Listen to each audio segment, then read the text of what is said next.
தீபாவளி எண்ணம் போல் வண்ணங்களுடன் கொண்டாட The Chennai Silks ஆடைகளுடன் let the celebrations begin. MP Developer launching Villa Vaibhavan October 4, 5 and 6 now at Sirseri and Kunratur. For booking call 7825806806. போறேன் நான் போறேன் பாட்டு பண்ணும்போது அப்பா உயிரோடு இருந்தாங்க. யாரோ இவன் பண்ணும்போது அப்பா இல்லை. அதனாலேயே என்னால் அதுக்குள்ளே போகவே முடியல. பிரேம் சாரோட படத்தில் என்னோட பாட்டு, என்னோட வரிகள், அது என்னோட வாழ்க்கையாகவே தமிழ் சமூகத்தோட ஒரு குரலாக நான் கமல் சாரை நான் பார்க்குறேன். 5 வயசுலேருந்து இன்னைக்கு வரைக்கும் ஆளுமை செலுத்தக்கூடிய ஒரு தமிழராக கமல் சார் இருந்துட்டு இருக்கிறாரு. தண்ணி கூட குடிக்கல சார். பிரேக்கே இல்லாமல் அவர் பாடினது இருக்குல்ல, அந்த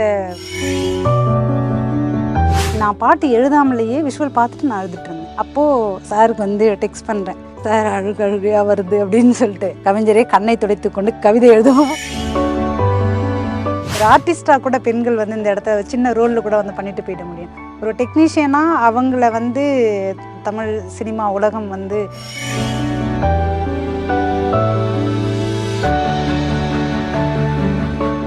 மேடம் வணக்கம் மேடம். உங்களுடைய எல்லா பாடல்களுக்கும் வரிகளுக்குமான ஒரு ரசிகன்னு சொல்லலாம். அந்த மாதிரி அவ்வளோ டீப்பாக ஒரு ஆழமான வரிகள் எழுதக்கூடிய ஒரு பாடலாசிரியர் நீங்கள் இன்னைக்கு தமிழ் சினிமாவில் ரொம்ப முக்கியமான ஒரு இடத்துல இருக்கீங்க. இப்போ உங்களோட மெய்யழகன், அதுவும் கமல் சாருடைய குரலில் யாரோ இவன் யாரோ, அந்த இடத்துல இருந்து இந்த இன்டர்வியூ தொடங்கலான்னு நான் நினைக்கிறேன். படம் வெளியாக இருக்குது, பார்த்தேன்னா பயங்கர ஒரு உணர்ச்சி வசப்படக்கூடிய ஒரு படமாக இருக்குது. ரொம்ப டீப்பாக கனெக்ட் ஆகுது. எப்படி இந்த படத்துடைய பாடல்கள் உருவானுச்சு அப்படிங்கிற இடத்துல நம்ம துவங்கலாம் மேடம். ரொம்ப சந்தோஷமாக இருக்குது. ஏன்னா மெய்யழகன் பற்றி முதல் முறையாக நான் குமுதத்தில் பேசுகிறேன். படம் நீங்கள் பார்த்துருப்பீங்க. இன்றைக்கி நிறைய பேர் தமிழர்கள் தங்களோட தமிழர்கள்ன்றதை தாண்டி யாரெல்லாம் கமல் சாரோட அந்த குரல் இருக்குல்ல, அந்த குரலே எதையோ ஒன்றை கடத்துது. மொழியை கடந்து நிறைய பேர் அதை பற்றி அது என்னென்னலாம் தெரியாது. ஆனால் நாங்கள் எமோஷ்னல் ஆகிறோம். ஒரு எமோஷ்னல் இதுக்குள்ளே இருக்குது, எங்களை அழ வைக்குது அந்த குரல் அப்படின்ற மாதிரியான கமெண்ட்ஸ்லாம் கூட நான் பார்த்துட்டு தான் இருக்கிறேன். கமல் சார் பாடினது தான் எனக்கு ஸ்பெஷல். இதில் என்னென்னா அந்த இடத்த எனக்கு உருவாக்கி கொடுத்தது, என்னோட வரிகள் கமல் சாரோட குரல்லேருந்து வந்தது அப்படின்றது. அப்படி ஒரு அழகான ஒரு தருணத்தையும் மறக்கவே முடியாத ஒரு வரலாறாகவும் என்னோட வாழ்க்கையில் மாற்றினது பிரேம் சார் தான். ஏன்னா அந்த பாடல் உருவான அந்த தருணம் எனக்கு ரொம்ப முக்கியமானது. டியூன் வாங்கிட்டு கோவிந்த் வசந்தா தான் டியூன் கொடுத்தாரு. கோவிந்த் வசந்தா கிட்டேருந்து, ஏன்னா அதுக்கு முன்னாடியே நான் ஸ்கிரிப்ட் வாங்குறதுக்கு முன்னாடியே சாரை பார்த்தேன். சார்கிட்ட பேசும்போது ஸ்கிரிப்டை பற்றி எனக்கு மேலோட்டமாக சொன்னாங்க. இப்படி வரும், இதெல்லாம் வரும், இத்தனை சாங் இருக்குது, இந்த சிச்சுவேஷனாக மட்டும் சொன்னாங்க. இப்படி ஒரு சாங், இப்போ கல்யாண சாங்னா கல்யாண சாங் இருக்கும், ஜல்லிக்கட்டு சாங் இருக்கும், அப்புறம் அந்த ஊரை பிரிஞ்சு போகிறது இருக்கும், திருப்பி இப்படி தான் சொன்னாங்க ஸ்கிரிப்டை நான் படிக்கிறதுக்கெலாம் முன்னாடி. அதுக்கப்புறம் ஸ்கிரிப்டை ஒரு வாட்டி நீங்கள் படிச்சிருங்க அப்படின்னு ஸ்கிரிப்டையும் படித்தேன். ஸ்கிரிப்டை சார் சொன்னது அவர் எப்போவுமே கொஞ்சம் மேலோட்டமாக அப்படி சொல்லிடுவார். ஏன்னா நம்ம தான் அதுக்குள்ளே போயிட்டு நம்ம வேறு மாதிரியாக ஒன்றா மாறி நிற்போம். அந்த மாதிரி ஸ்கிரிப்டுக்குள்ளே நான் படிக்கும்போது நிறைய விஷயங்கள் படத்துலேயே அது வந்துடுச்சு. எல்லாமே வெறும் ஒரு ஊரை பிரிஞ்சு போகிறோம், திருப்பி அந்த ஊருக்கு வரணும் அப்படின்ற அந்த ஏக்கம் மட்டுமே அந்த கதைக்குள்ளே கிடையாது. அதுக்குள்ளே உறவுகளோட பிரிவு இருக்குது, அதோட தேவை என்ன அப்படின்றது இருக்குது. இந்த மண் சார்ந்து எவ்வளோ முக்கியமானது இந்த மண் நம்மளோடது. ஏன்னா அந்த போராட்டம் துப்பாக்கி சூடுகள் பற்றி பேசும்போதெல்லாம் அந்த அந்த தருணங்களும் வரும் அதில். இது சாதாரணமாக ஏதோ நம்மளோட எமோஷனலை இந்த இடத்துல சொல்லிட்டு போகிறது அப்படின்றது கிடையாது. அதை தாண்டி நம்மளுடைய போராட்டம் இன்னைக்கு வரைக்கும் இருந்துகிட்டே தான் இருக்குது அப்படின்றது. அது எதுக்கான போராட்டமாக இருக்குது, நம்ம எவ்வளோ இழந்திருக்கிறோம், எதுக்காக இதெல்லாம் இருந்தோம், அந்த மண்ணை காப்பாற்றுறதுக்காக, நம்மளோட வரலாறுகளை தெரிஞ்சுக்கிறதுக்காக, நம்மளோட உரிமைகளை கூட நம்மளால் பெற முடியல, நம்மளோட வளங்களை கூட நம்மளால் காப்பாற்றிக்க முடியல அப்படின்றது இவ்வளோ விஷயங்கள் அதுக்குள்ளே இருக்குது. நான் சும்மா கொஞ்சமாக நான் சொல்கிறேன். ஆனால் அதை இன்னும் ஆழ்ந்து நம்ம கவனித்தோம்னா அதுக்குள்ளே அவ்வளோ விஷயங்களை பதிவு பண்ணிட்டு போயிருக்கிறாரு. நீங்கள் பார்த்தீங்கன்னா பெரியாருக்கு பொட்டு வச்சுட்டு போகிறது, அந்த இடமா இருக்கட்டும். இப்படி நாம் நம்மளுடைய சித்தாந்தங்களோட, நம்மளுடைய சுயமரியாதையோட, பகுத்தறிவோட இந்த மண் இருக்குது அப்படின்றது, இந்த மண்ணை நம்ம எந்த அளவுக்கு தற்காத்துக்கணும், இது நம்ம எந்த சூழல்லையும் எதுக்காகவும் நம்ம விட்டு கொடுத்துடக்கூடாது. நம்மளோட ஏதோ ஒரு தேவைகளுக்காக தான் இன்றைக்கி நம்ம ஓடிட்டுருக்குறோம். புலம்பெயர்ந்து பொருள் தேடி ஓடிட்டுருக்குறோம். கிராமங்கள் இருக்கிறவங்க நகரங்களுக்கு வரும், நகரங்கள் இருக்கிறவங்க பெருநகரங்களுக்கு, பெருநகரங்கள் இருக்கிறவங்க வளர்ந்த நாடுகளுக்கு அப்படின்னு சொல்லி உலகம் முழுக்க பரவி தேடலுக்காக நம்ம வந்து ஓடிட்டே இருக்கிறோம். திரவியம் தேடி ஓடிட்டு இருக்கிறோம்னு வச்சுங்களேன். பொருள் தேடி ஓடுற அந்த இடத்துல நம்ம தொலைச்சி போயிடுறோம். அப்போது குறைஞ்சபட்சம் நம்ம நம்ம ஊரை வந்து நினச்சி பார்த்தா கூட போதும், வரவே முடியாத சூழல் கூட வந்து இருக்கும். இப்படி நிறைய விஷயங்களை வந்து இந்த படம் வந்து பேசியிருக்கு. அப்படி யோசிச்சா கூட போதும், நம்ம ஊருக்கு ஒரு வாட்டி போயிட்டு வந்துடலாம் அப்படின்னு நினச்சாங்கன்னா கூட போதும். அப்படியான ஒரு ஒரு கதையாக இது இருக்கும்போது, ஒருத்தர் அந்த ஊரை விட்டு போகும்போது எந்த அளவுக்கான ஒரு ஒரு உயிரோடு இருக்கக்கூடிய ஒரு செடியை, பிஞ்சான ஒரு செடியை, அப்போ தான் அது முளைச்சி வருது அப்படின்னா, அதை வேரோடு எடுத்துகிட்டு போகும்போது அது அது என்னவா வளரும் இந்த இடத்துல, அது வேறொரு இடத்துல மண்ணில் கொண்டு போயிட்டு வேறொரு தண்ணி, அதோட சீதோஷ்ண நிலையாக இருக்கட்டும், அது சுவாசிக்கக்கூடிய காற்றாக இருக்கட்டும், இது எல்லாமே வேற ஒரு இடத்துல இருக்கும்போது அது என்னவா வளரும், அதோட அடிப்படை என்னவா இருக்கும் அப்படின்றது வந்து இந்த பாடலாக நான் புரிஞ்சுக்கிட்டது. போகிறேன் நான் போகிறேன் அப்படின்றது இப்படி தான் அந்த அரவிந்த் சாமி சார் வந்துட்டு அந்த ஊரை விட்டு போகும்போது அந்த பாடல் வந்து இருக்கும். அதை நான் எப்படி புரிஞ்சுக்கிட்டேன் அப்படின்னா, எனக்கு இந்த சிச்சுவேஷனை சொல்லி ஸ்கிரிப்டை படிச்சுட்டு டியூனை வந்து கொடுத்தாங்க. டியூன் கொடுத்துட்டு பொதுவாக பாடலுக்கு வந்து நம்ம சந்தத்துக்கு வந்து பாட்டு எழுதுகிறோம், சிச்சுவேஷனுக்கு வந்து நம்ம எழுதுகிறோம், அந்த கதை சூழலுக்கு வந்து நம்ம எழுதுகிறோம் அப்படின்றது தான் 96 நான் அப்படி தான் பண்ணியிருந்தேன். 3 பாடல்களுமே வசந்த காலங்கள் கசந்து போகுதா இருக்கட்டும், தாபங்கள் இருக்கட்டும், இரவிங்கு தீவை, இந்த 3 பாட்டுமே அந்த கதைக்குள்ளே இருந்து அந்த சூழலுக்குள்ளே இருந்து எழுதும்போது நிச்சயமாக அது நம்மளோட வாழ்க்கையை வந்து பயங்கரமாக தாக்கும். கோவிந்தோட டியூன் அந்த மாதிரி இருக்கும். அந்த கதையும் சார் எழுதியிருக்கக்கூடிய அந்த கதையுமே வந்து கண்டிப்பாக நம்மளோட இதயங்களை வந்து பிடிச்சி இழுத்துட்டு போகிறது தான் வந்து இருக்குமே. நம்ம அனுபவிச்சதா இருக்கும், இல்லாட்டி நம்ம அனுபவிக்கிறதா இருக்கும். உண்மையிலேயே நம்ம தான் அதுவாக இருப்போம். நான் வேற ஒன்றா இருந்து இப்போ ஒரு ஆண்கான ஒரு பாட்டாக இருந்தால் அதை நான் வேற ஒரு இடத்துல இருந்து நான் எழுதுவேன், வேற ஒரு நிலைக்கு போயிட்டு வந்து எழுதுவேன். ஆனால் இவரோட பிரேம் சாரோட பாடல்களில் பொறுத்த வரைக்கும் நான் அதுவாகவே இருந்து எழுதுகிறேன் அப்படின்றது தான். அதனால தான் வந்து அவரோட படத்தில் என்னுடைய பாடல்கள் ரொம்ப முக்கியமானதுன்னு நான் நினைக்கிறேனே. இந்த பாட்டை பொறுத்த வரைக்கும் ரெண்டுமே, போகிறேன் நான் போகிறேன்னா இருக்கட்டும், யாரோ இவன், 2 பாட்டுமே சரி என் வாழ்க்கையில் நான் மறக்கவே முடியாத ஒரு தருணத்தில் எழுதுனது. எங்கள் அப்பாவுக்கு ரொம்ப உடம்பு முடியாமல், அவங்களுடைய அப்பா வந்து இறந்துடுவாங்க அப்படின்னு டாக்டர்ஸ்லாம் சொன்னதுக்கப்புறம் டியூன் வாங்கிட்டு வந்து நான் பாட்டு எழுதணும். ஆனால் திடீர்னு அப்பாவுக்கு உடம்பு சரியில்லாமாச்சு, ஹாஸ்பிட்டல் போயிட்டு செக்கப் பண்ணும்போது இப்படி ஒன்று சொல்கிறாங்க. இடிஞ்சிட்டேன் நான். என்ன பண்ணுறதுன்னே புரியாத ஒரு சூழலில் வந்து டியூனை வச்சுட்டு இருக்கிறேன். என்னால் எழுதவே முடியாது, கண்டிப்பாக என்னால் எழுத முடியாது. ஏன்னா எதிர்பார்க்காத ஒரு விஷயம் இது. பொம்பளை பிள்ளைங்க எல்லாருக்குமே வந்து அப்பாவை ரொம்ப பிடிக்கும். இன்னும் நான் அப்பா பொண்ணு வேற. நான் இந்த இடத்துல வந்து உட்கார்ந்துட்டு இருக்கிறேன் அப்படின்னாலும் சரி, ஒரு முனைவர் பட்டம் வாங்கினதா இருந்தாலும் சரி, என்னோடய எழுத்துக்கள் ஒவ்வொன்றுமே எங்கள் அப்பா தான். அப்போது எங்கள் அப்பாவை நான் கையில் வச்சுட்டு இந்த பாட்டை நான் எப்படி எழுதுறது அப்படின்றது எனக்கு சவாலாக இருந்தது. ஆனால் பிரேம் சார்கிட்ட வந்து நான் சொன்னேன், அப்பா கொஞ்சம் உடம்பு முடியாமல் இருக்காங்க சார், எனக்கு இப்போ எழுத முடியுமான்னு தெரியல பாட்டு அப்படின்னு சொன்னேன். என்ன ஆச்சுமா அப்படின்னு சொல்லி வந்து கேட்டாங்க. அப்புறம் நான் எல்லாமே வந்து சொன்னேன். அவர் பாட்டை பற்றி எப்போவுமே கேட்க மாட்டார், இதுன்னு கிடையாது.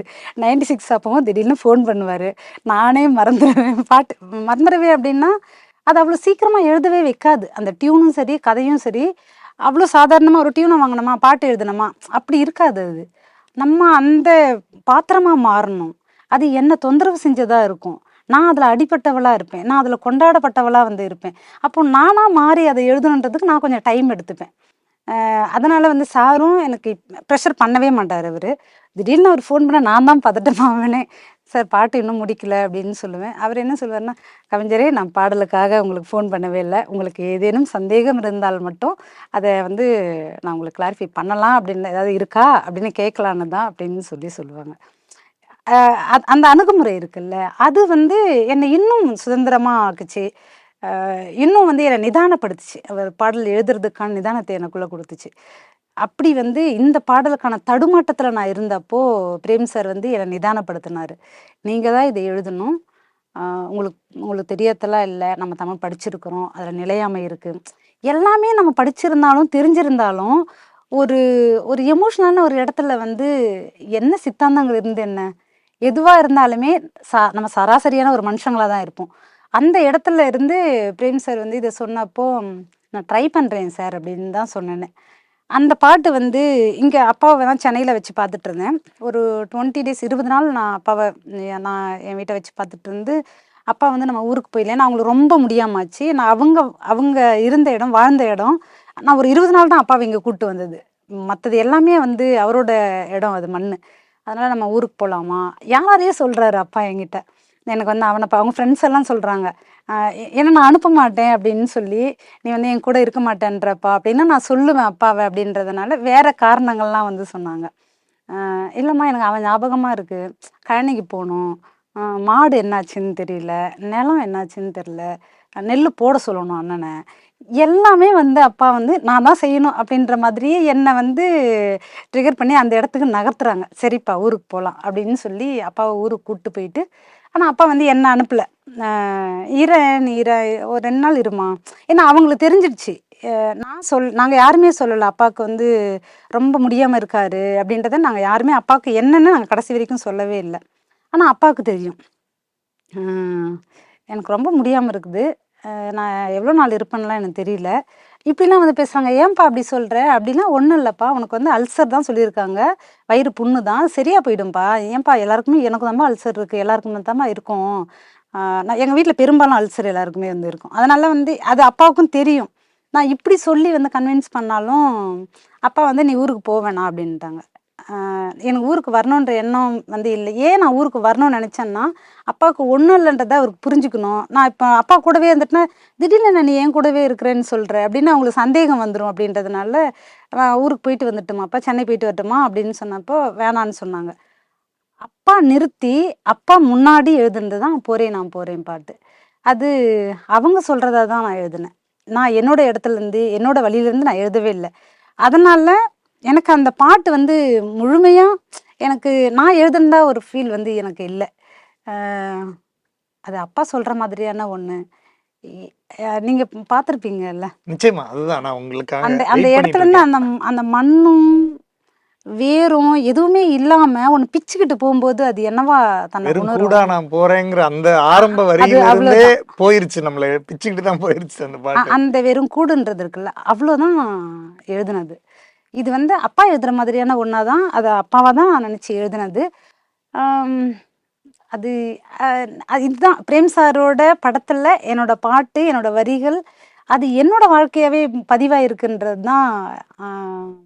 அது எப்படி தான் அது அமையுதுன்னே தெரியல. 96 இருக்கட்டும் இதுவாக இருக்கட்டும், இது இன்னும் கூடுதலாக எனக்கு வந்து ரொம்ப சிறப்பாகவும் ரொம்ப வலியாகவும் ரொம்ப ஆறுதலாகவும் என்னை மீட்டெடுக்கிறதாவுமே இந்த படம் எனக்கு மெய்யழகனை பொறுத்த வரைக்கும். ஏன் என்னை மீட்டெடுக்கிறது அப்படின்னு சொல்கிறேன்னா, போகிறேன் நான் போகிறேன் பாட்டு பண்ணும்போது அப்பா உயிரோடு இருந்தாங்க, யாரோ இவன் பண்ணும்போது அப்பா இல்லை. இந்த 2 பாட்டு இருக்குல்ல, இந்த இடைப்பட்ட காலத்தில் நான் ஒன்றா இருந்து வேற ஒன்றா மாறி அதை ஒரு தடுமாற்ற நிலையிலிருந்து பண்ணவே முடியாதுன்னு சொல்லிட்டேன் சார்கிட்ட. இல்லை சார் எனக்கு 2வதும் அவருக்கு என்னன்னா எனக்கு வேற ஒரு டியூன் கொடுத்து நான் அதுக்குள்ளே ட்ராவல் ஆகிட்டு நான் எழுதுறதுக்கு எனக்கு சிரமமாக இருக்கும்னு அதை எப்படி புரிஞ்சுக்கிட்டாருன்னே தெரியல. இதுதான் வந்து ஒரு படைப்பாளி சக படைப்பாளியை அங்கீகரிக்கிறதும் நேசிக்கிறதும் அவங்க படைப்பின் மீது எனக்கு உங்கள் வரி வேணும், அவ்வளோதான். நான் உங்களுக்கு வேற டியூன் கூட கொடுக்கல, இதே டியூன் தான் கவிஞரே, நீங்கள் முதல்ல இதுலேருந்து வெளியில் வரணும், எனக்கு அதுதான் முக்கியம். அப்பா நம்ம கூட தான் இருப்பாங்க, உங்கள் கூட தான் இருக்கிறாங்க, உங்களோட எழுத்தாக இருக்கிறாங்க, அதனால் நீங்கள் தான் பண்ணணும் இதை அப்படின்னு சொல்லிட்டாங்க. நானும் சரி கொஞ்சம் லேட் பண்ணால் சார் வந்துட்டு சரி கொடுங்க அப்படின்னு வாங்கிட்டு வரணும்னு பார்த்தேன். அதனாலேயே வந்து என்னால் அதுக்குள்ளே போகவே முடியல. கொஞ்சம் நல்லாவே வந்து லேட் பண்ணிட்டேன். நான் ஒரு 15 நாளைக்கு மேலே ஆக்கிட்டேன். எழுத முடியலன்றது தான். அதை அவருமே வந்து சாருமே புரிஞ்சுட்டு நீங்கள் தான் எழுதணும், என்ன எவ்வளோ நாள் ஆனாலும் பரவாயில்ல. ஆனால் எனக்கு தெரியும் சாங் வந்து சீக்கிரம் வேணும் அப்படின்றதெல்லாம் தெரியும். ஏன்னா ஷூட் போயிட்டுருக்குது, அனௌன்ஸ்மெண்ட்லாம் வந்துருச்சு, அதனால் சார் சாங்கும் வேணும் எனக்கு புரியுது. ஆனால் நான் பர்ஃபெக்டாக கொடுக்கணும் சாருக்கு. நான் கொடுத்தா நான் இப்படி தான் கொடுக்கணும், அதை முழுமையாக நான் கொடுக்கணும் அப்படின்றது தான். திருப்பி வந்து நானாக இருந்து எழுதுனது தான் யாரோ இவன். எனக்கே நான் கேள்வி கேட்ட ஒரு பாட்டு தான் யாரோ இவன். இனிமேல் இந்த உலகத்தில் எதுவுமே இல்லை எனக்கு அப்படின்ற இடத்துலேருந்து எழுதுனது. அப்போது சார்கிட்ட வந்து சார் எனக்கு வந்து உண்மையிலே திருப்தியே இல்லை சார் பாட்டு அப்படின்றேன். அதில் நல்லா இருக்கு. எங்கள் டைரக்டர் டீம் எல்லாம் கேட்டு பாருங்க, எல்லாருமே சொல்கிறாங்க. அங்கே தம்பிங்க எல்லாருமே சொல்கிறாங்க, தோழர்லாம் இருக்கிறாங்க, ஃப்ரெண்ட்ஸ் இருக்கிறாங்க, டைரக்டர் டீமில் எல்லாருமே வந்து நல்லா இருக்குக்கா பாட்டுன்றாங்க. கவிஞரே நல்லா இருக்கு அப்படின்னு சொல்கிறாங்க. எனக்கு ரொம்ப பிடிச்சிருக்கு, என் பொண்ணுக்கு பிடிச்சிருக்கு, எதையே சொல்கிறாங்க. என்னால் வந்து திருப்தி அடையவே முடியல. இல்லை ஏன்னா நான் ஒரு எமோஷனில் இருந்து எழுதுறேன். இது நான் பாட்டாக வந்து நான் அப்படி யோசித்து எழுதலை அப்படின்றதுனால இது என்னோடது. இது ஒரு தன்னுணர்வாக கவிதையாக இருக்கும்ல, நான் அப்படி தான் அதை பார்த்தேன். இது ஒரு படத்துக்கானதா, ஒரு பாடலுக்கானதா, அப்படி நான் வந்து பண்ணலை அப்படின்றதுனால ஒருவேளை எனக்கு மட்டுமே பர்சனலாக இது எனக்கு மட்டுமே தான் அந்த தடுமாற்றமும் தயக்கமும் இது ஒரு நம்பிக்கையின்மையும் இருந்தது. ஆனால் எல்லாருக்குமே அது பிடிச்சிருந்தது. பால் தரும் தாய் மடிய பங்கிட அலையும் சொந்தங்கள் அப்படின்னு ஒரு ஒரு இடம் இருக்கு. ஸோ அந்த விஷயத்தை எப்படி எக்ஸ்பிளைன் பண்ணாங்க? நீங்க அந்த வரி எழுதுறதுக்கான காரணம் என்ன? அதான் வீடு வந்துட்டு அது காலங்காலமாக இருக்கிற வீடு. அப்படி பாட்டன் பூட்டன்லேருந்து கட்டி காப்பாற்றின ஒரு சொத்துன்னு வச்சுக்கலாமே. ஏன் வீடுன்றது வந்து பெண்ணுக்கானதாக இருக்குது அப்படின்னா, அதுதான் அவளோட உலகமாக இருக்குது, அதுதான் அவள் அதிகாரம் செய்கிற இடமா இருக்குது. உணவு தான் ரொம்ப அடிப்படையானது. மனுஷனுக்கு வந்து உணவு அடிப்படையானது. அந்த உணவு இருக்கக்கூடிய இடம் வந்து அடுப்படியாக இருக்கும். அந்த அடுப்படியை அதிகாரம் செய்கிற வந்து பெண்ணாக இருக்கிறா. பெண் அப்படின்றது வந்து அவளோட அந்த வீடு தான் அவள். நம்ம வீட்டுக்கு போனாலும் அம்மா இருந்தால் தான் வீட்டிலையே நம்மளே இருப்போம். அந்த மாதிரியான ஒன்றா வந்து இருக்குது. அப்படி தான் காலங்காலமாக அந்த இடம் வீடுன்றதை வந்து ஒரு பெண்ணாக தான் நான் பார்க்குறேனே. எப்படின்னா, பால் தரும் தாய்மடியை பங்கிடத்தான் அலையும் சொந்தங்கள். இந்த சொந்தங்கள் அப்படின்றத வந்து நம்ம எப்படி எடுத்துக்கிறது? பங்காளி அப்படின்னு சொன்னால் கண்டிப்பாக பங்காளின்னா 10 வயசானா பங்காளி அப்படின்னு சொல்லி பழமொழி கூட இருக்குது. இந்த 10 வயசானா பங்காளின்றது இருக்குல்ல, அப்போவே வந்து பங்குக்கான ஒரு நபர் தான். இந்த பங்காளிகள் எல்லாருமே சேர்ந்து பங்கு வந்து நம்ம போட்டு தான் ஆகணும். அது சொத்துன்னு சொல்லி வந்தாலே, அது நிலமாக இருந்தாலும் சரி, வீடாக இருந்தாலும் சரி, நகைகளாக இருந்தாலும் சரி, சொத்து எதுவாக இருந்தாலுமே. ஆனால் இதோட இந்த வீடு கட்டுறதுக்கான ஒரு ஒரு எஃபர்ட் ஒன்று போட்டிருப்பாங்கல்ல.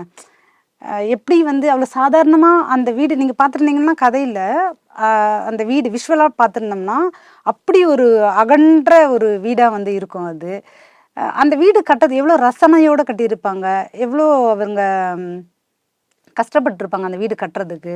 இது எல்லாமே இருக்கும். ஆனால் அது எதுவுமே புரிஞ்சிக்காம திடீர்னு வந்து எனக்கு பங்கு வேணும், வீடு வேணும். இது வந்து நிறைய இடங்கள்ல வந்து இப்போவும் நடந்துட்டு தான் வந்து இருக்கும். எல்லா வீட்லையுமே வந்து இது நடக்கிறதா இருக்கும். ஆமாம். ஆனால் இந்த புரிதல் வந்து இருக்கணுன்றது தான். வீடுன்றது வந்து சாதாரணமான ஒன்று கிடையாது, சொத்துன்றதே சாதாரணமான ஒன்று கிடையாது அப்படின்றது. அந்த புரிதல் வந்து யாருக்கு ஏற்படணும்னா, அந்த பாட்டன் பூட்டன் அவங்க மேலே வந்து அன்பு செலுத்துறவங்க, அவங்கள நேசிக்கிறவங்க, இது என்னோட அர்த்தம் அப்படின்னு சொல்லி உணர்றவங்க மட்டும்தான் இது நம்ம சொத்து, இது இப்படி தான் இருக்கணும். கார்த்தி சார் பார்த்தீங்கன்னா, மெய்யழகன் என்ன பண்ணுவான்னா, படத்தில் அவங்க மனைவி பேர்ல வந்து அந்த வீட்டை வந்து வாங்கிருவாங்க. மனைவிக்கு பிடிச்ச ஒரு வீடு, அது பிரிஞ்சு போயிடக்கூடாதுங்கிறதுக்காக வாங்கிருவாங்க. இது வீடுன்றது வேற வீடு கிடையாது. இதுக்குள்ள வந்து அவங்களோட ரத்தமும் சதையும் சேர்ந்ததாதான் அந்த வீடாவே வந்து இருக்கும். அது ஓலை வீடா இருந்தாலுமே சரி, அந்த ஓலையை வச்சு பின்றதுக்கும் சரி, அது எவ்வளோ வந்து அவங்க உழைப்பை செலுத்தியிருப்பாங்க, எவ்வளோ கனவு இருக்கும். ஒரு ஓடா இருக்கட்டும், ஒரு கல்லா இருக்கட்டும், ஒரு ஓலையா இருக்கட்டும், அதுக்குள்ள வந்து அவங்களோட கனவுகள் வந்து இருக்கும். இதுதான் வந்து இதை தான் புரிஞ்சுக்கணும். இதுதான் அடிப்படையே. இப்போ இந்த வரி எழுதுனதுக்கு காரணமும் வந்து ஒரு பெண்ணுக்கான அது பால் மடின்றது வந்து எவ்வளோ, அதுதான் உயிரை கொடுக்கறது. பால் மடின்றது வெறும் பால் இருக்கிற இடம் மட்டுமே கிடையாது, ஒரு பெண்ணினுடைய ரத்தங்கள் சேர்ந்து பாலாக உருமாறுற ஒரு இடம். ஆனால் அதை வந்து பங்கு போட்டோம்னா அதுக்கப்புறம் அங்கே ஒன்றுமே கிடையாது. இல்லை, ஒரு தாய்மடியை பங்கு போட்டதுக்கு அப்புறம் அந்த தாயின் மீது பாசமோ இல்லை அதன் மீதான ஒரு அக்கறையோ எதுவுமே வந்து அங்கே கிடையாது. அப்படின்னு இவங்களோட தேவைகள் எல்லாமே வந்து விருப்பங்களாக மட்டுமே இருக்குது. ஆசைப்படுறோம், எனக்கு இது வேணும், அவங்களோட தேவைகள் நிறைவேற்றிக்கிறதுக்கான ஒன்றா மாறி இருக்கே தவிர இது நம்மளுடைய பூர்வீகம், இது நீங்கள் உணர்வு ரீதியாக பார்க்கலாம் இல்லை அப்படின்றதா. நீங்கள் கேரளா பார்த்தோம்னா அங்கே இருக்க மலையாளிகள் தமிழர்கள்கிட்ட வந்து என்ன, எங்கள் ஊர்லேயும் அப்படி ஒரு பிரச்சனை வந்து இருந்துட்டு தான் இருக்கும். இப்போ எங்கள் வீடு வந்து ஓட்டு வீடு தான். ஓட்டு வீடு வந்து நான் பிறக்கும்போது வந்து கட்டினதாக வந்து சொல்லுவாங்க. எனக்கு ஒரு 2 வயசு இருக்கும்போது அந்த வீடு கட்டியிருப்பாங்க. ஆனால் அந்த வீட்டை வந்து இடிச்சிட்டு எங்கள் அண்ணிங்களாம் வந்து வந்தாங்க. வந்ததுக்கப்புறம் வீட்டை இடிச்சிட்டு நம்ம மாடி வீடு எல்லா இடத்துலையும் வந்து கான்கிரீட் வீடு வந்துருச்சு இல்லை, அந்த மாதிரி கட்டணும்னு சொன்னப்போ எங்கள் அப்பா வந்து விடவே இல்லை. நான் செத்து போயிட்டாங்கன்னா நீங்கள் அதை பண்ணிக்கோங்க அப்படின்னு சொன்னாங்க. நான் எவ்வளோ சொல்லியும் நாங்களாம் புரிய வச்சுருக்கிறேன். இல்லைப்பா பருப்பா, அந்த வீட்டை பருப்பா, இப்படி பருப்பா, அப்படி பருப்பா நம்ம சொன்னாலும் அப்பாவுக்கு தெரியும்ல, அந்த வீடு வந்து நான் சாதாரணமாக கட்டலமா, அந்த வீடு கட்டுறதுக்கு வந்து நான் இவ்வளோ கடன் வாங்கியிருக்கிறேன். இந்த ஊர்லேயே நம்ம வீடு தான் முதல்ல வந்து ஓட்டு வீடு. ஒரு காற்று மழை வந்தால் கூட இந்த வீட்டில் தான் வந்து தங்குவாங்க. எல்லாரும் வந்து இருக்கிற இடம் இது. ஊரில் வந்துட்டு கலவரம் வந்து வரும். கலவரம் வரும்போதும் அடிதடிலாம் நடக்கும்போது எல்லாருமே வந்து இந்த வீட்டுக்குள்ளே தான் வந்து இருந்திருக்கிறாங்க. இந்த வீட்டுக்கு ஒரு வரலாறு இருக்குல்ல. அப்போது நான் அப்படி சொல்லியிருக்க கூடாதுல்ல. அப்போ அந்த வலியும் அந்த வேதனையும் அப்பாவுக்கு மட்டும்தான் வந்து தெரியும். இந்த மாதிரி தான் எல்லா வீடுகள்லையுமே, எல்லா குடும்பங்கள்லையுமே ஒரு சொத்துன்னா நிலம் இருக்குன்னா நிலத்தை வந்து பங்கு போடணும் அப்படின்னு சொல்கிறோம். ஆனால் அது வந்து எவ்வளோ அவங்க சேகரிச்சிருப்பாங்க. அதுக்கு முன்னாடி அந்த சொத்தை வாங்கிறதுக்கான உழைப்பு இருக்கும்ல. அவங்க வந்து கஞ்சி கூழ் கூட குடிச்சிருக்க மாட்டாங்க. அப்படி சேர்த்த ஒன்றா வந்து இருக்கும். அது சாப்பிட்ருக்க மாட்டாங்க ஒழுங்காக. எங்கேயோ அவங்களுடைய மனைவியும் அவங்களுடைய சுகங்களையும் குழந்தைகளையும் விட்டுட்டு வெளிநாட்டில் இருந்து அங்கேருந்து பணம் அனுப்பி இங்கே சொத்து சேர்த்து வைப்பாங்க. திருப்பி வந்து அது ஒரு 2-3 தலைமுறைங்களுக்கு அப்புறம் வந்து எனக்கு சொத்து வேணுன்றது. அப்போ அந்த தியாகம் இருக்குல்ல, அவங்க பண்ணதோட அதை எப்படி ஈடுகட்ட முடியும் இங்கே? அப்போ இதை எல்லாமே வந்து நம்ம புரிஞ்சுக்கணுன்றது தான்.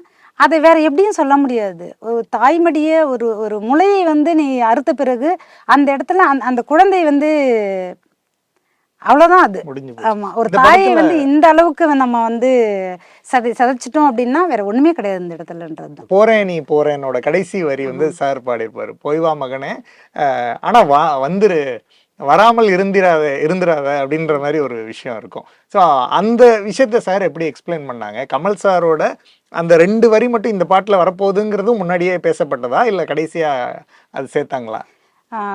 இந்த பாட்டு நாங்கள் பண்ணி முடிச்சதுக்கப்புறம் எண்டு பல்லவியாக வந்து வரும், கடைசியாக வந்து வரும். இது வரைக்கும் அவனோட வீவில் தான் நம்ம வந்து பண்ணியிருப்போம். நான் வந்து போகிறேன், இங்கேருந்து போகிறேன், திருப்பி நான் எப்படி இங்கே வருவனோ வரமாட்டனோ அப்படின்றது.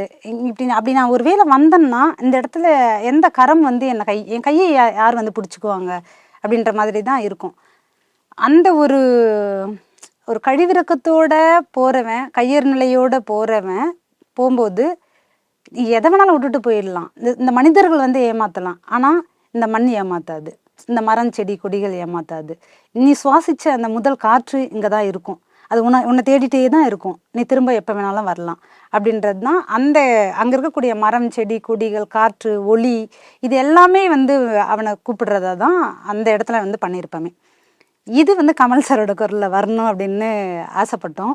ஏன்னா ஒரு தமிழ் சமூகத்தோட ஒரு குரலாக நான் கமல் சாரை வந்து நான் பார்க்குறேன். தமிழ் சினிமாவிலையும் சரி, அவ்வளோ இளைய வயதில் ஒரு 5 வயசுலேருந்து இன்னைக்கு வரைக்கும் ஆளுமை செலுத்தக்கூடிய ஒரு தமிழராக கமல் சார் வந்து இருந்துகிட்ருக்கிறாரு. அந்த குரல் தான் அந்த இடத்துல திருப்பியும் நீ வந்துடு, இந்த மண்ணுக்கு வந்துடு, இந்த ஊருக்கு நீ வா, நான் இருக்கிறேன் அப்படின்னு சொல்கிறதா வந்து பாடினது. அதை சார் பாடணும் அப்படின்னு சொல்லி முடிவு பண்ணது தான். இதை வந்து சார் பாடணும்னு நாங்கள் முதல்லாம் பேசலை. ஆனால் பிரேம் சார் சொன்னது இந்த பாட்டு இதுதான் சொன்னார். அவன் வந்து அப்படி சொன்னாலும் திருப்பி வந்துட்டு இங்கே இருக்கக்கூடிய மரம் செடி கொடிகள் எல்லாமே வந்து திருப்பி நீ வா அப்படின்னு ஊர் வந்து கூப்பிடுது அவனை. உனக்காக நாங்க இருக்கிறோம், நீ வா. சொந்த பந்தங்கள்லாம் போனா என்ன, இப்படிதான் இருக்கும். ஏன்னா மனுஷங்களோட தப்பு கூட கிடையாது. ஏன்னா எப்பவுமே வந்து 4 பேரை பார்த்து தானே வாழ பழகிட்டோம் நம்ம. அதனால மனித இயல்பே வந்து தான் வாழணும் அப்படின்றதுல இருந்து தான், அதுதான் அங்கதான் வந்து நம்ம கரப்ட் ஆயிட்டோம்.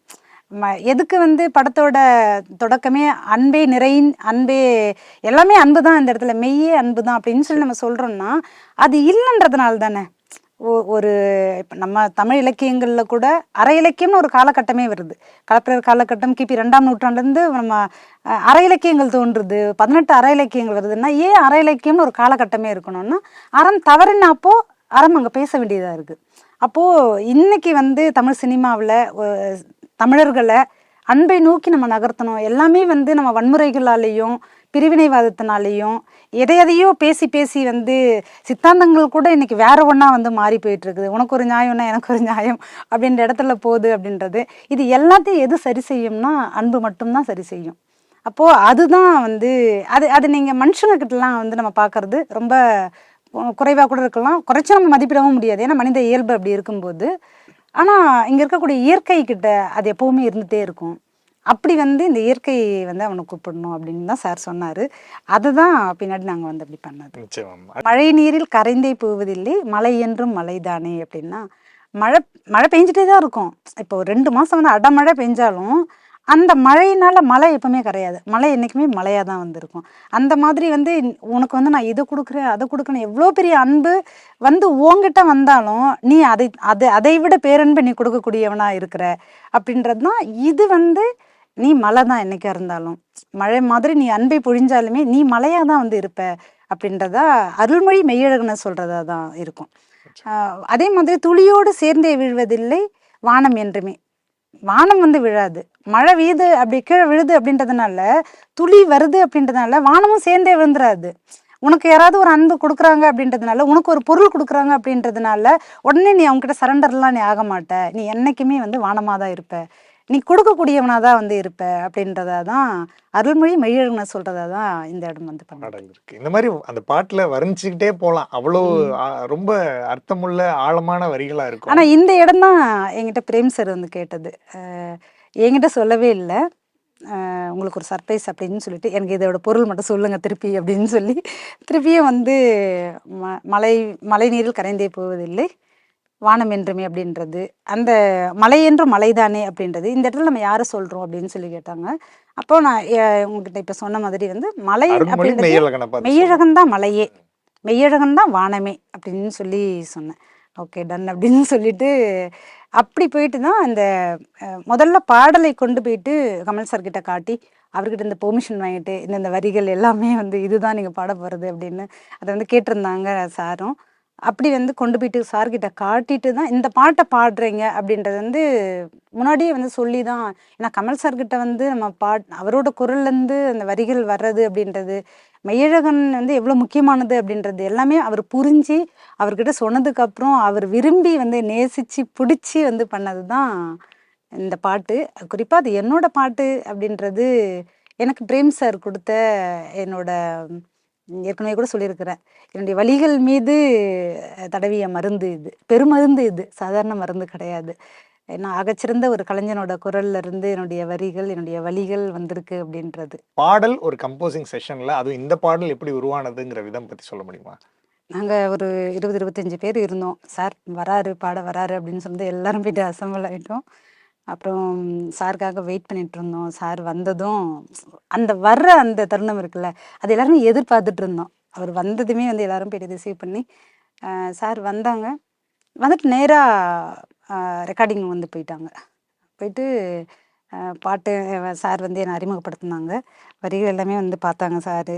பார்த்துட்டு நீங்கள் பண்ணதா அப்படின்னு சொல்லி கேட்டார். அப்படி எதுவும் சொல்லிட்டு இருந்தார் வரிகள் பற்றிலாம். எனக்கு சொல்லணுன்னா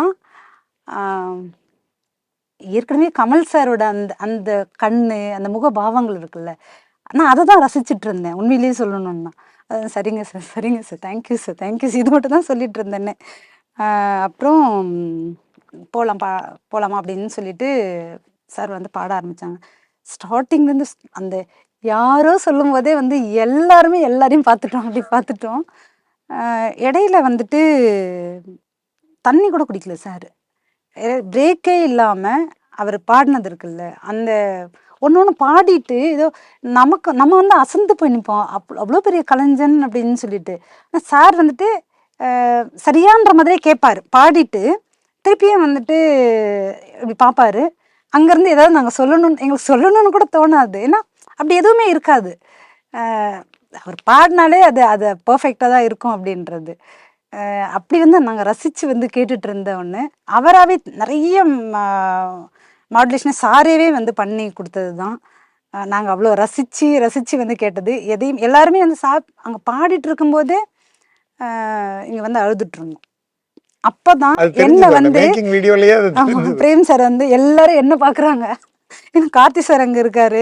கார்த்தி சாரும் சொன்னார், ரொம்ப சூப்பராக வந்திருக்குமா பாட்டு அப்படின்னாரு. எனக்கு ரொம்ப பிடிச்சிருக்குமா, நான் போகிறேன். ஏன்னா சார் வர்றதுக்கு அந்த கேப்பில் அதுக்கு முன்னாடி வந்து நாங்கள் எல்லாருமே அசம்பிள் ஆகிட்டு இருந்தோம்ல, அப்போ நீங்கள் வந்து இந்த பாட்டு சரியில்லை, உங்களுக்கு திருப்தி இல்லைன்னு சொன்னீங்கல்ல, கேளுங்க அப்படின்னு சொல்லிட்டு போரேன் பாட்டை வந்து போட்டாங்க. விஜய் நரேன் பாடினது. கோவிந்த் வந்துட்டு என்ன சொன்னாங்க தெரியுமா, கோவிந்த் அப்படின்னு சொன்னார். என்ன சொன்னாங்க அப்படின்னா, அவங்களுக்கு பிடிக்கலையா அந்த பாட்டுன்னா, அப்போ கேளுங்க அப்படின்னு சொல்லிட்டு அந்த டைமில் போட்டு எல்லாருமே இவரோட கோவிந்தோட அசிஸ்டன்ட் ஒரு பொண்ணு வந்து பின்னாடி வந்து சவுண்டு கேட்டுகிட்டே இருக்கா, அழுதுட்டு வந்து அம்மா குறிஞ்சிட்டே இருக்கிறா. திரும்பி பார்த்தா அவள் அழுதுட்டு இருக்கிறா. இப்படி பண்ணிட்டு இருக்கிறா, இப்படி அழ வைக்கிறீங்க என்ன அப்படின்னு சொல்லிட்டு எல்லாருமே வந்து அமைதியாக இருக்கிறாங்க. அங்கே கார்த்தி சார், இவர் ராஜபாண்டியன் சார் எல்லாருமே வந்து அப்படியே வந்து உட்காந்துட்டு இருக்கிறாங்க. எனக்கு வந்து ஒரு மாதிரி ஆயிடுச்சு. ஏன்னா படம் விஜய் பார்த்த எங்களுக்கே நரேனோட அந்த குரல்ல இடம் பயங்கர இம்பாக்டா இருந்துச்சு. நான் ஊரை விட்டு போகும்போது அந்த குரல்ல விஜய் நரனுடைய குரலே பயங்கர தாக்கமா இருந்துச்சு. எனக்கு வந்து விஷுவல் அனுப்புனாங்க சார். ஏன்னா என்னால் எழுதவே முடியாத சூழல் இருந்ததுனால இன்னும் வந்து உங்களுக்கு ஃப்ளெக்சிபிளாகுமா நீங்கள் வந்து, நான் எப்போவுமே விஷுவல் பார்க்க மாட்டேன். இவர் ரஞ்சித் சாரோட முதல்ல வந்து எனக்கு மாயாநதி பண்ணும்போதுமே வந்து அவங்க விஷுவல் காட்டுறேன்னு சொன்னாங்க. விஷுவல் பொதுவாக நான் பார்க்க மாட்டேன். சார் வந்துட்டு இல்லை நான் அனுப்புகிறேன், நீங்கள் சும்மா பாருங்கள். இல்லை சார் வேணாம் சார் அப்படின்னு. இல்லை நீங்கள் சும்மா பாருங்கள் அப்படின்னாங்க. அனுப்புனாங்க சார். எனக்கு அந்த விஷுவல் பார்த்ததுக்கப்புறம் நான் பாட்டு எழுதாமலேயே விஷுவல் பார்த்துட்டு நான் அழுதுட்டு இருந்தேன். அப்போது சாருக்கு வந்து டெக்ஸ்ட் பண்ணுறேன், சார் அழுகையாக வருது அப்படின்னு சொல்லிட்டு, கவிஞரே கண்ணை துடைத்து கொண்டு கவிதை எழுதுவோம் அப்படின்னு சொல்லி வந்து போட்டிருந்தாரு.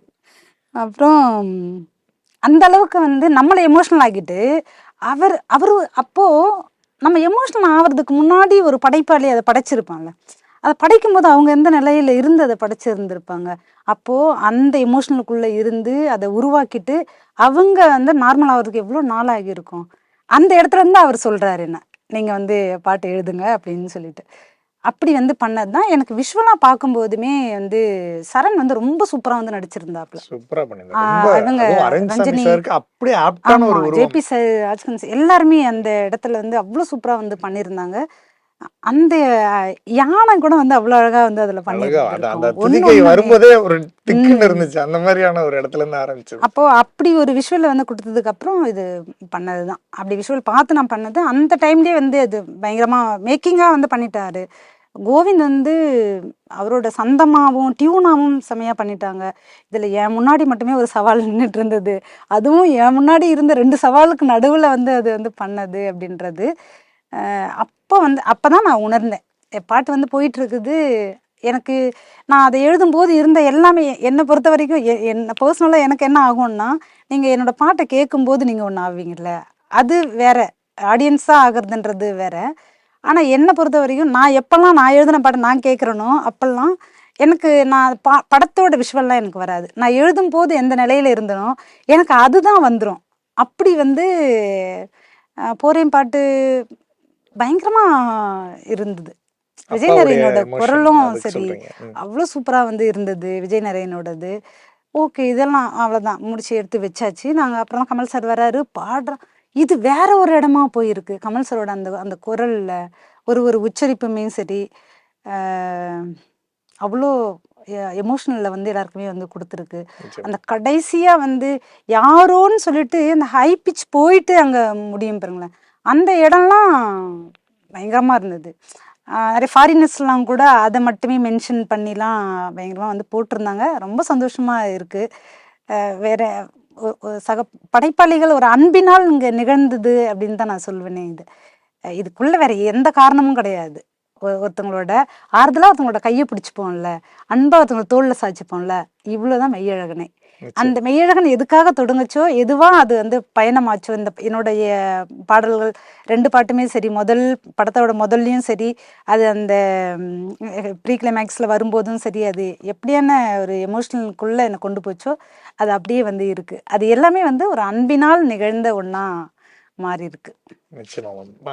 கமல் சார் பத்தி பேசும்போது அவருடைய நுவான்சஸ் ஏதாவது இம்ப்ரூவைஸ் பண்ணாரா? அந்த அந்த மொமெண்ட்ல இப்படியான வரிகள் மாத்திக்கலாம், இல்லை இப்படி மெட்டுக்கு ஏற்ற மாதிரி இதை வந்து இப்படி மாத்திக்கலாம் அப்படின்னு. மெட்டுக்கு பாட்டு எழுதுறதுங்கிறது ஒரு விஷயம் இருக்கு.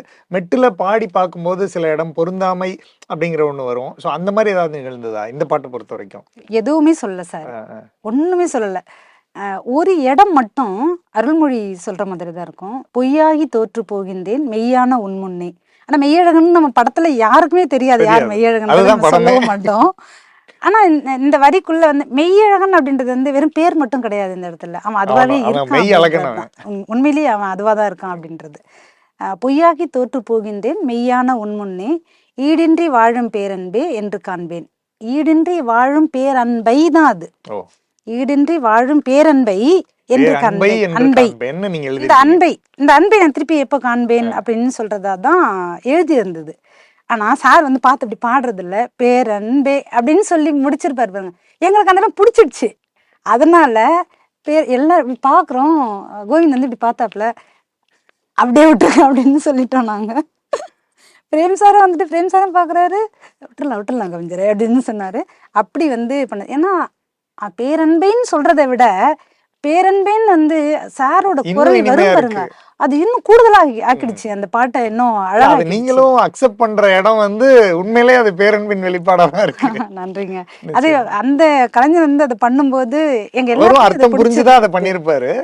இல்ல சார் வந்துட்டு அது இப்ப கூட அவர்கிட்ட கூட திருப்பியும் வந்துட்டு அப்படியே பண்ணுன்னு தான் கேட்டிருப்பாரு. ஓ பேரன்பையா அப்படின்னு தான் அவரை பார்த்து பாடுறதுல அந்த பை இருக்குல்ல, இந்த பையன் இந்த கொம்பை வந்துட்டு இப்படி யோசிச்சிருப்பாருன்னு நினைக்கிறேன். எனக்கு அப்படி வந்து தோணுச்சு. ஆனாலும் பேரன்பே அப்படின்னாலும் அது என்னோட ஃபேவரட் வேற, அன்பு பேரன்பேல இருந்தாலும் சரி. அதனால எங்களுக்கு பிடிச்சிருந்தது. அந்த இடம் மட்டும்தான், எதையுமே சொல்லல. அது வந்து நீங்க எதை வச்சு அந்த கேள்வி கேட்குறீங்கன்னு தெரியல. அப்படி எதையுமே ஒரு படைப்பின் மீது எந்த விதத்துலையும் வந்து அவருக்கு என்னோட அனுபவத்துல சொல்றேன், என்னோட வரிகள்ல இருந்து சொல்றேன், அந்த இடத்துல அத்தனை பேர் குழுமி இருந்த அந்த இடத்துல இருந்து சொல்றேன். அப்படி வந்து எதையுமே சொல்லல அவரு.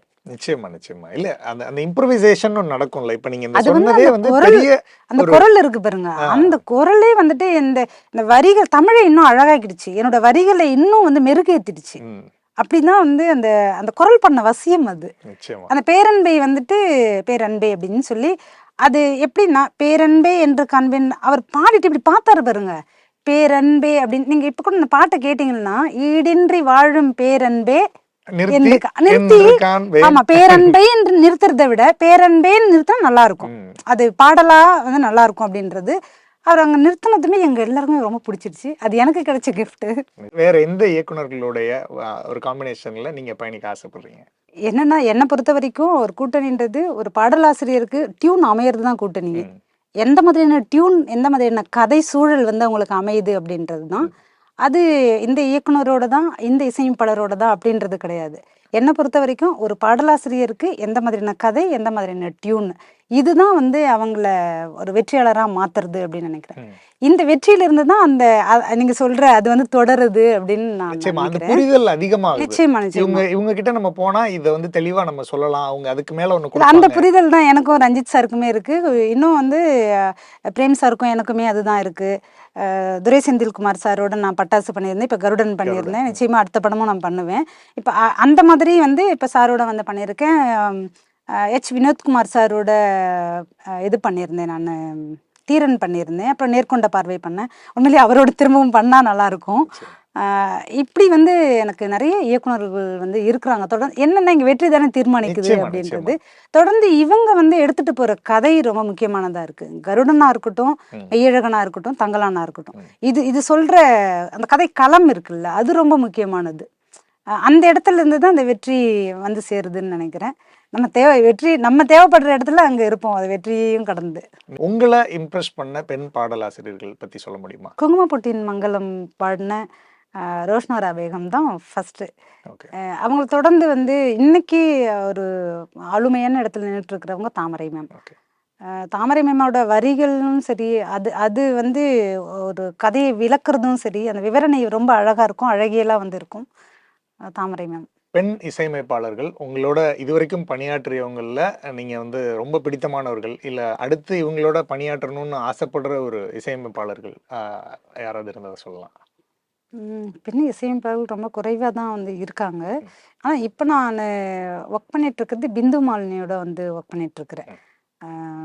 அவங்களோட தமிழ் அப்படின்னு சொல்லி இயக்குனர் அவரோட எலெக்ஷன் படம் வந்தது இல்லையா, ஆமா. அந்த இயக்குனரோட அடுத்த படத்தில் வந்து ஒர்க் பண்ணிட்டுருக்கிறேன். சரி சரி. இப்படிலாம் வந்து ஆசை இருக்கு தான். சுதா மேமோட படத்தில் ஒர்க் பண்ணணும் அப்படின்னு சொல்லி, ஹலிதாவோட படத்தில் ஒர்க் பண்ணணும் அப்படின்லாம் இருக்கு. இருந்தால் அது எப்படி இருக்கும்னு எனக்கே வந்து கொஞ்சம் ஆசையாக தான் இருக்குது. ம், ம். ஏன்னா ஒர்க் பண்ண எல்லாமே வந்து ஆண் இயக்குனர்கள், பாடலாசிரியர், இசையமைப்பாளர்கள் அப்படி தானே ஒர்க் பண்ணிகிட்ருக்குறோம்.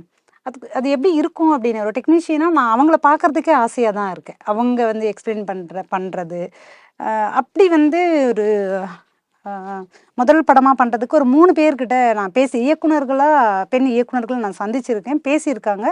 ஆனால் அவங்களோட படங்களும் எல்லா இடங்கள்லையுமே இருக்கிற மாதிரி தான்.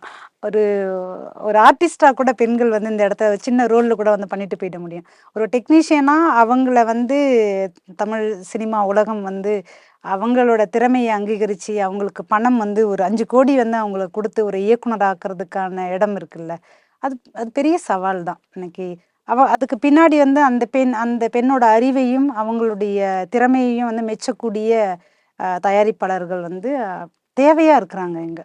அது எப்படி பார்க்குறாங்களான்னு தெரியும். ஏன்னா என்கிட்டயே வந்து ஒரு 3-4 பேர் வந்து சொல்லிட்டாங்க, கதையோடு வந்து சொல்லியிருக்காங்க. ஆர்டிஸ்ட் எல்லாமே வந்து ஃபைனல் பண்ணிவிட்டு, மியூசிக் டைரக்டர் எல்லாமே ஃபைனல் பண்ணிவிட்டு வருவாங்க.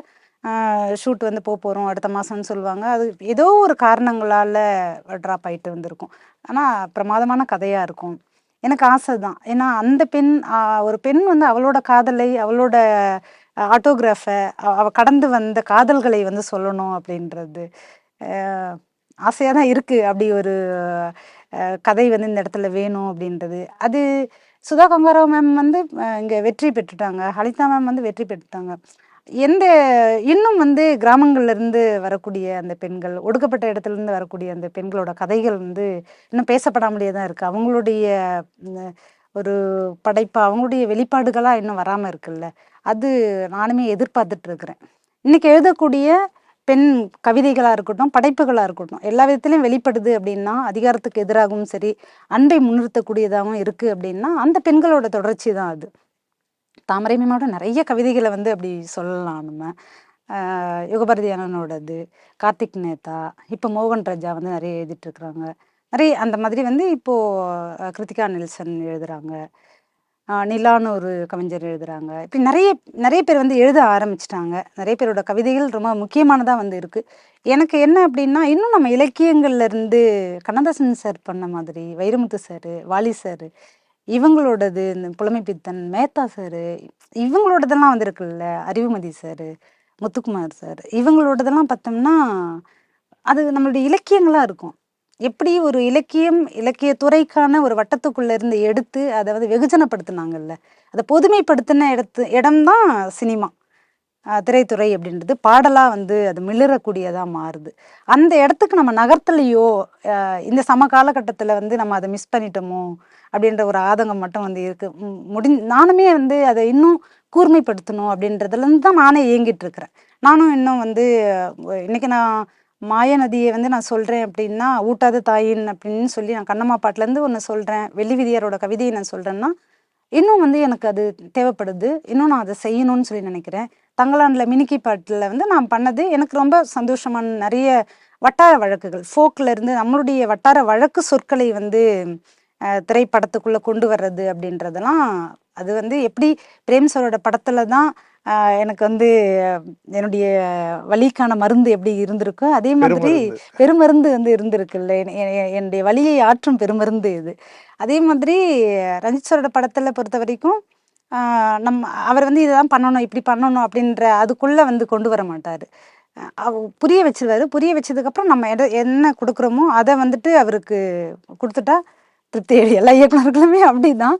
அந்த இடத்த ஏன் நான் வந்து அழுத்தமாக சொல்கிறேன்னா, நான் பயன்படுத்தின சொற்கள் அப்படி இந்த இடத்துல தான் இதை சொல்ல முடியும் அப்படின்ற மாதிரி. எப்படி 96ல் வந்து அந்த மாதிரி உதாரணத்துக்கு ஒரு சில வார்த்தைகள் சொல்ல முடியுமா, வரிகள் சொல்ல முடியுமா?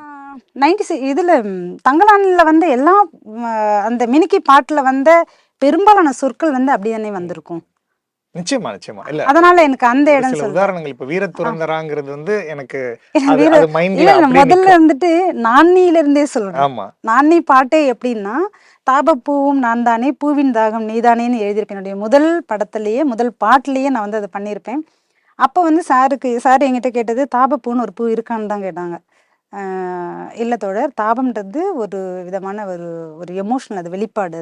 அது வந்து காமத்தை வந்து நம்ம தாபம்னு சொல்லுவோம். தாபத்தை வந்து நான் பூவா சொல்கிறேன், நான் தான் தாப பூவா நான் இருக்கிறேன், நான் காமப்பூவா நான் இருக்கேன் அப்படின்னு கூட சொல்லலாம். அது தாப பூவும் நான் தானே, இந்த பூவோட தாகம் நீ தான் அப்படின்னு சொல்லி நான் சொல்லியிருக்கிறேன் அப்படின்னு சொன்னேன்.